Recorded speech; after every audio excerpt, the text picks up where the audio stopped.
Do you attempt to reach an agreement on each item as it arises rather than negotiate the entire package? This is a huge trap. They teach this technique at association and government and corporate meetings. At MPI, they teach this technique. At the Greater Washington Society of Association Execs, they teach this technique, and they call it the divide and conquer technique. That's actually what it's called. And here's how it works. Let's do this. Jackie, would you role play with me? Okay, but I got to ask you a big favor. You're going to be the hotel sales guy. I'm going to be the customer, but I need you to step way out of character here. I need you to pretend you're a completely naive salesperson, and you got to give me everything I ask for. That's going to be really uncomfortable, so do the best you can, okay? So Jackie, I really like the hotel, and if you can get me the $159 rate, I am authorized to sign the contract. I think for $159, I will sign the deal today. Can I get $159? Thank you very much. Now I notice you've got the meeting room rental set up on a sliding scale such that if I pick up all the meeting room rental, if I pick up all my guest rooms, my meeting room rental will be complimentary. Is that correct? Correct. Good, so I got the rate and the comp meeting space. Now I notice you've got one complimentary guest room for every 50 guest rooms actually occupied. I don't need the comp guest rooms. What I need is a comp suite for my president. She's coming in every night. She's going to have her board up in the suite. Can I get a grande suite? Just one suite. Forget the one per 50. Give me one grande suite for my president. Deal? That's awesome. Now, you know,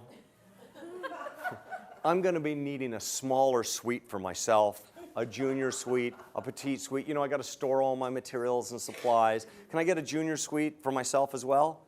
That's awesome. Now I noticed you serve complimentary wine and cheese every evening up in the executive club lounge. You know, and I've got my board meeting in the president's suite each night. And you know, for me to deal with room service, it's really expensive, or to bring in my own wine and cheese, the corkage fee, it'd be so much easier if I could just take a little bit of the wine and cheese out of the executive club level and put in my, it's only 7 people.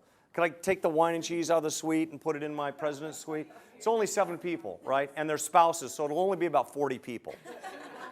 Yeah, is that okay? Yeah. Now, lastly, I couldn't help but notice that the Cubs are in town when my board is here. I'm assuming you're going to be able to get my board tickets to the Cubs game. Yeah, is that okay? All right. Nice round of applause for Jackie. Every meeting planner worth their salt is trying to negotiate with you one item at a time, right? You don't want to negotiate one item at a time. You want to do this instead.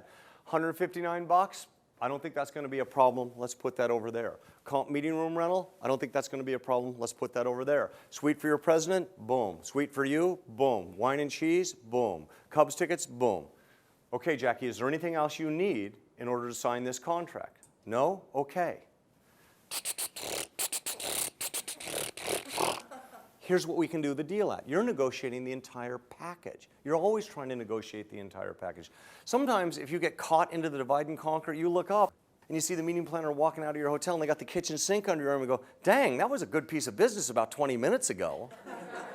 Not a good piece of business anymore. Don't suck into the divide and conquer. All right? By the way, the antidote for that, Jackie, would be something like this. Cubs tickets. You didn't mention anything about Cubs tickets. You know what? I can get you Cub tickets, but not at $159. We're going to have to start all over again.